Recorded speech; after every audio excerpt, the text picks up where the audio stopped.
friend, Shabbat Shalom, and greetings to you all. By now you've finished all the looting of the leftover Halloween goodies. It was the lousy ones since you already ate the good ones. And you probably noticed the weather is shifting towards winter quickly.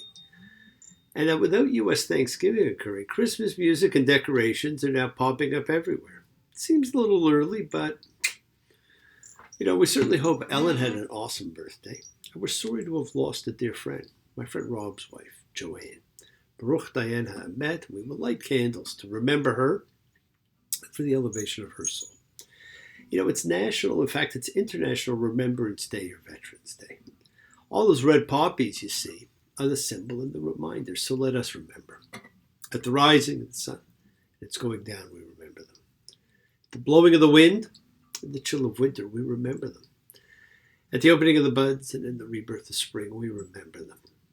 The blueness of the skies and in the warmth of summer, we remember them. The rustling of the leaves and in the beauty of the autumn, we remember them. At the beginning of the year, when it ends, we remember them. As long as we live, they too will live, for they are now a part of us as we remember them. When we are weary and in need of strength, we remember them. When we are lost and sick at heart, we remember them. When we have decisions that are difficult to make, we remember them. When we have joy, we crave to share, we remember them. When we have achievements that are based on theirs, we remember them. For as long as we live, they too will live. For now, they are a part of us as we remember them.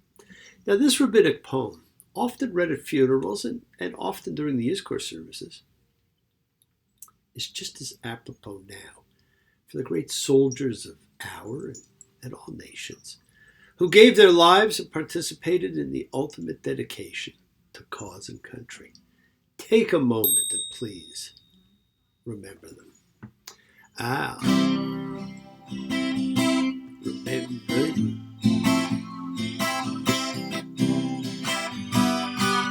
At the end of the trail, I had so much left.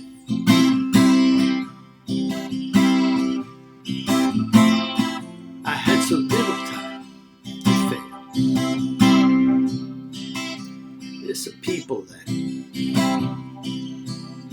don't forget, even though you won't see what time to do. When the roses fade, and I need the shade, I'll remember.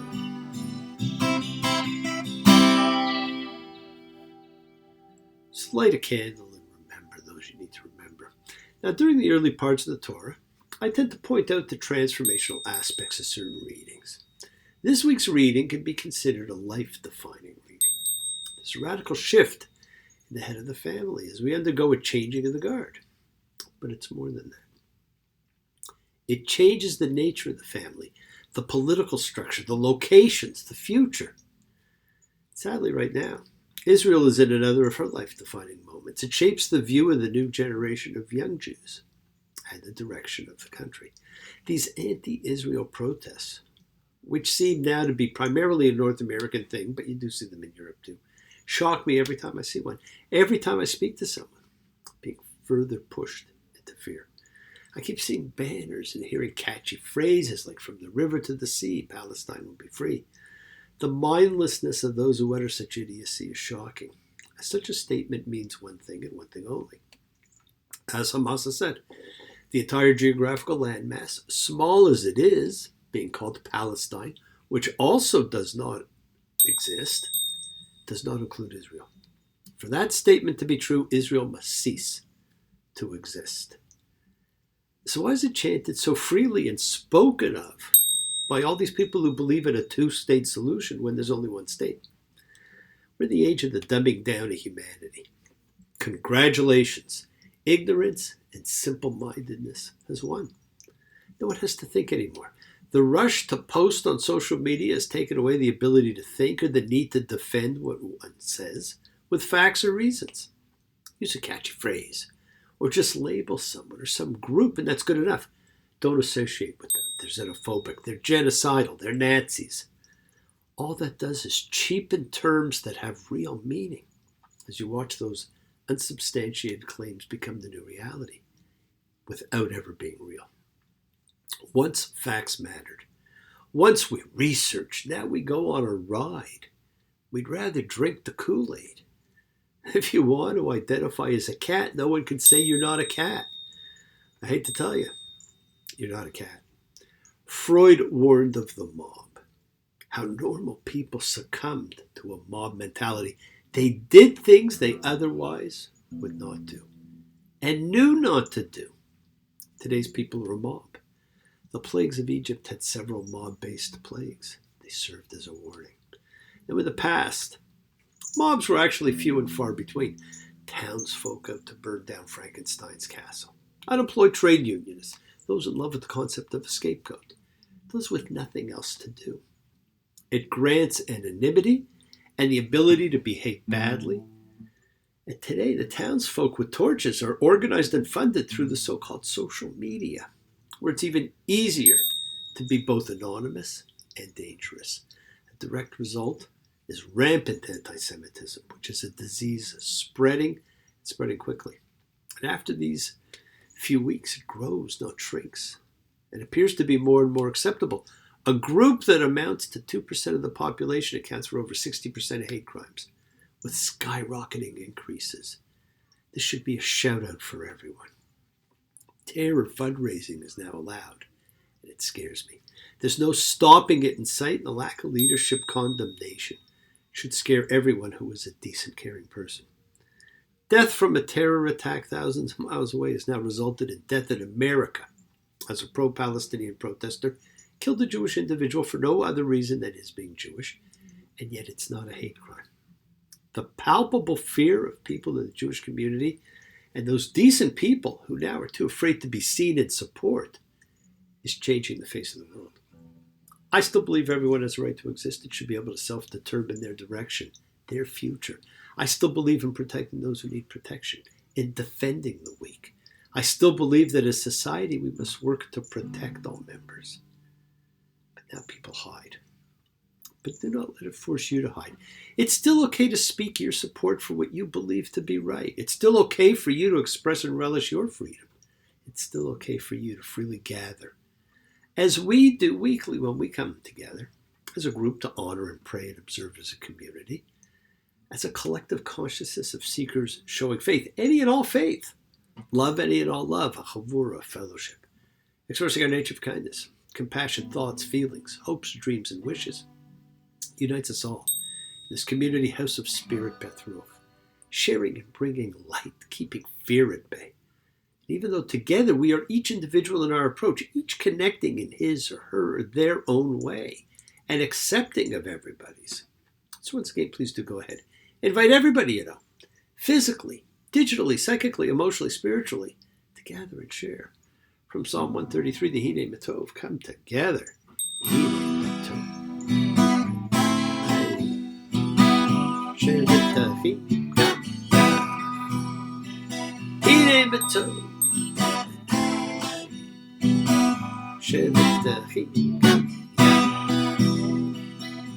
How good and pleasant it is for brothers and sisters together. Community. Community. Community. Together. We support each other in this community. Let's all spread love, goodwill, and fellowship to the world. Remember, friends, this is your setting aside a little bit of sacred time in your sacred space to honor and converse with whoever, whatever you happen to believe in. We all believe in something. It's a part of your kavanah, your intention, that you put out to the universe at your goodwill. Goodwill and intention are the roots of what you can control, of what you can correct. Your intention sets in motion everything that occurs in your lives. Let's take some time now. Let's use that intention and send some of that goodwill, some light, some healing out to whoever you know that needs it. Healing and renewal for everybody. Float through space, finding those in need. So send it out for those you know, for the souls and spirits of everyone you love. So think of whoever that needs healing and renewal and love or just plain goodwill, focus on them. Call their names. It's not just for people. It's for our pets. It's for the earth. It is the healing of the world. It is the tikkun olam, healing of the world. It's part of our spiritual genetic makeup. Part of that healing is what we send thoughts and energy for health and renewal and goodwill for everybody. They don't have to be sick. It's for those in our hearts and our minds. Let's all send energy out for the people in need everywhere. Special thoughts and prayers always for those in need of assistance, such as now, with what's going on still in Israel. We share the pain, those killed, those missing. We pray for those who need prayer. We don't have to know them. We want health, recovery, good life for everybody around us. For Esther and Alex, for Kay, so far from her own planet. From Doria, Gloria. For the Cardinal and Humpties. For the Builder and the D-Man, for Tony. For Johnny and Fern.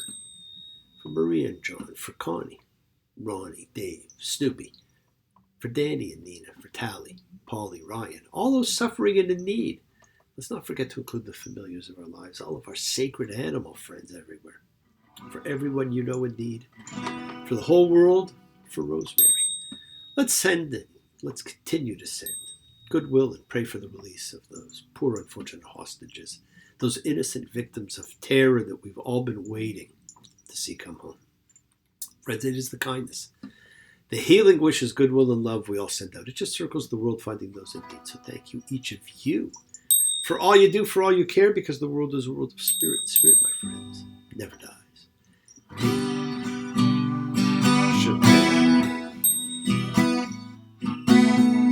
Avotenu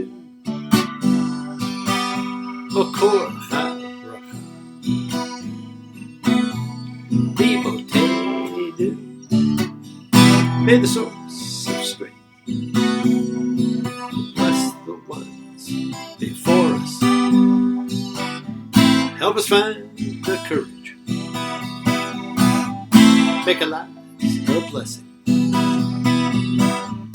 The renewal body. The renewal of spirit. Let us say, Amen.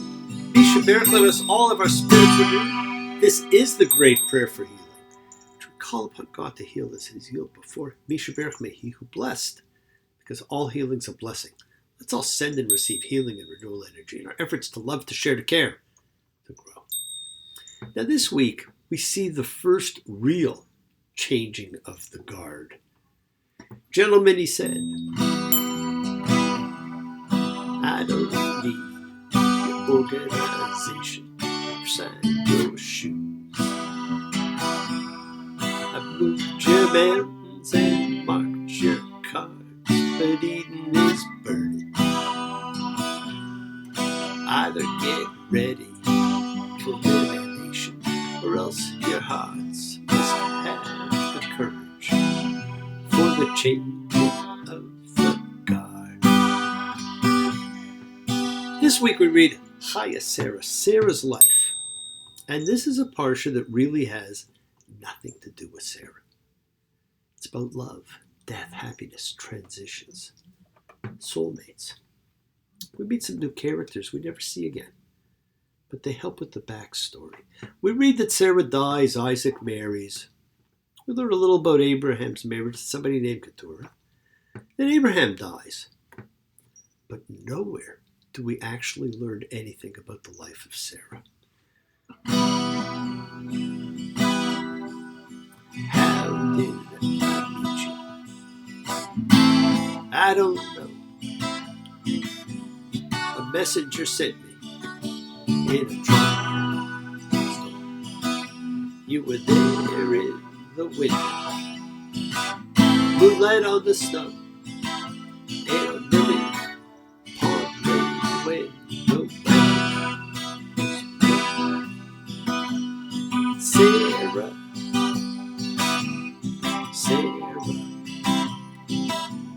Scorpio Sphinx in a calico dress. Sarah,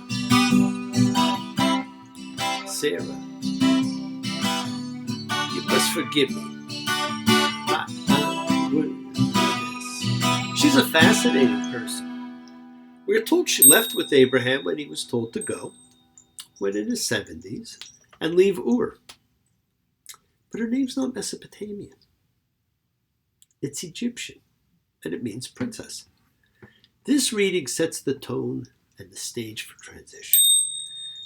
Not from Abraham to Isaac, as would be expected, although it's kind of couched that way.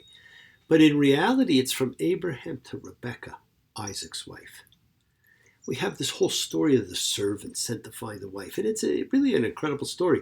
It's a complete reversal of the betrothment ritual, and the whole swearing section is a deathbed oath. The whole business with the life of Keturah, this whole reading is completely out of sequence. It's probably the most obviously out of order parsha in the Torah. As it reads, it makes no sense. Here's the order you read. Sarah dies, gets buried. We then move on to tell the story of Isaac's marriage to Rebekah, Abraham's marriage to Keturah, his new family. We end with the death of Abraham and a changing of the guard as Isaac and Ishmael come together to bury their father. The one son who was thrown away comes together with the other son. But it's so out of order. Rarely do people speak and examine that. If it were written as history, here's how it would have been read. We'd have learned of Abraham's marriage to Keturah and his children with her, which, given the history of multiple wives, he likely was married to her while married to Sarah, whose death we then read about. Then Abraham dies. And finally, Isaac, the orphan, marries Rebekah. And Isaac never goes to find his wife. The servant is sent, and there's a couple of reasons for that. And one of the reasons may be because Isaac was living in the land that Ishmael should have had. And by leaving it, he would have been deserting it. Now, interestingly, the writers of the Talmud actually felt that Keturah, who's mentioned only this once, may very well have been the true love of Abraham's life, and not his sister Sarah. They also suggested that Keturah was probably Hagar, who was thrown out with Ishmael. Oh, can't you see that you were born to stand by my side? I was born to be with you. You were born to be my bride. You're the other half of what I am. You're the missing piece, and I love you that ever. With a love that doesn't cease. Now, they either took an incredible leap, or they had information we no longer have, which is certainly more likely. There's a lot of information from the past that's gone. There was a reason to take history and change it. By doing so, the emphasis changes from continuous story or history to lessons. Now, I recently read a rabbinic student's Devar Torah on this marriage. And she follows the party line perfectly. She says, she wants to know, who's this additional wife, Keturah? Why do we read about her in the context of the loving relationships of Abraham and Sarah, Isaac and Rebekah? Is Keturah introduced simply to transmit information about Abraham's genealogy? Or does her presence signify something deeper? Who says any of that is actually accurate? All it does is perpetuate myth.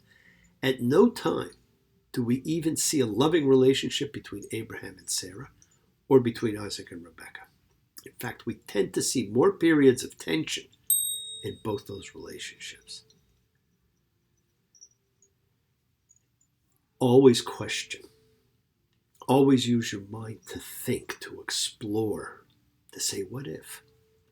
Friends, there's a natural order to life. And as inexorable time moves on, the order we often read is not the order that life takes.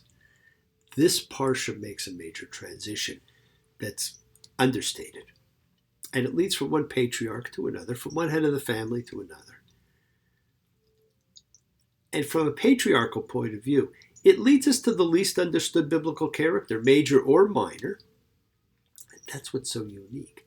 We're reading now about a major character, Isaac, one of the three patriarchs. And yet, just like Sarah, we know nothing about him.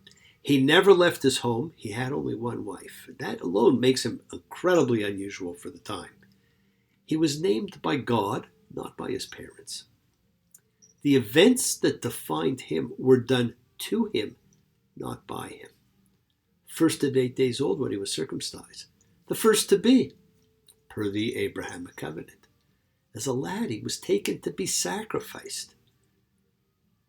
And he was going to be, and we hear nothing about him after the angel stayed Abraham's knife. He didn't even return from that fateful day with his father. These had to have a hell of an effect on him. And he didn't go to find a wife. One was brought to him. He is the most unusual of characters. Born a poor young country boy. Mother Nature's son. All day long, I'm sitting, singing songs for everyone. He was an unusual character, second of the three patriarchs. He wandered the fields, meditating, never worked, never did anything. But down deep, the transfer of power is not to him. It's to his wife, Rebecca. She becomes the head of the family, which you're going to see in the next 2 weeks. And as poor a term as it might be, she may be the first feminist, although I prefer to simply think of her as someone who exercised her own personal power and strength, as so often happens in all of our relationships, and who will exhibit characteristics of Lady Macbeth, or perhaps Lucretia Borgia. Yes, my friends, the world is sacred. So is everything in it, especially gratitude. Light a candle, make a wish, celebrate your life and the lives of those you love. Share your feelings with them. Live free, be free, honor your freedom, be well, be happy, be blessed. Share and honor the light and all who live in the light and continue to shine. Continue to send everybody you know goodwill and love. Pray for peace and freedom for everyone. An end to terror and hatred, finally. Remember, we're a community, my friends. We learn together, we celebrate each other, we love each other. We share this right together, men and women equally. Let's send out love, not fear. Send out peace, harmony, goodwill, and healing to all who need it. And please do learn to forgive and learn to love. Open your hearts. Honor the relationships of your life and tell those that you love that you actually do love them. Don't make them guess and don't think they know. Examine your intention. Use that to imprint your will on the universe because we set in motion everything that happens in our lives. It's our intention, our cabinet, our cause, our effect. It's all linked. You always have time to forgive and be forgiven. You have the knowledge of what's good and bad, so acknowledge what you have done wrong to yourself, to God, to any person you've wronged. Ask forgiveness, but do so with sincerity, accountability, and vulnerability. Forgive those who hurt you as you learn to be forgiving and compassionate, because the secret of forgiveness, compassion, and peace lies in acceptance. Can you accept yourself, other people, and the world just as they are? Can you accept life as it is without trying to control it? Because if you do, you could experience the peace that acceptance brings. So keep on dreaming, my friends. Keep on being, keep sharing, keep shining, keep teaching. Keep spreading joy and goodwill, and do not follow fear. Follow love. It's always in front of you. Remember to have faith. Just as I have faith in the principle of love, and all of you. Act with purity of heart and mind. Despise none, defraud none, hate none. Cherish all. Honor every child of God, every creature of the earth. We're all part of the same whole. May all people know peace in this year. May you nurture kindness and love everywhere you go. And work to be present in the body. Expand your heart, quiet your mind, because the deepest source of real power lies in consciousness and your ability to be mindful, to be aware, to be present in all of life's circumstances. Love with the heart. Embrace love, not fear, forgiveness, not anger. We're all part of the greater whole. Be there for someone, because someone will always be there for you whether you know it or not. And it's nice to know that someone will be there for you. Continue to explore faith and belief, and never accept shame as a natural state. Whatever you feel others have felt, whatever you've experienced others have too. We share together. We learn together and we help each other because we are each of us trying to find love and acceptance and support. We all have or could have that special someone in our lives, so find them. Tell them what they mean. Keep forgiving those you need to forgive. Keep asking forgiveness from those you need to ask forgiveness of. Listen to that voice of God as he, she, it, them, they talks to you and tells you the secrets of your soul. If nothing else, Abraham in his marriage to Keturah shows that love does win. Love always does win. I love you more than ever. more than time, and more than love. I love you more than money, more than the stars above. I love you more than peace, more than dreams on the sea. I love you more than life itself. You mean that much to me. Thank you for joining me, my friends. Celebrate freedom and love. Let the world know that you walk in faith and in trust. Shabbat shalom. Blessings to you all. Have a great day.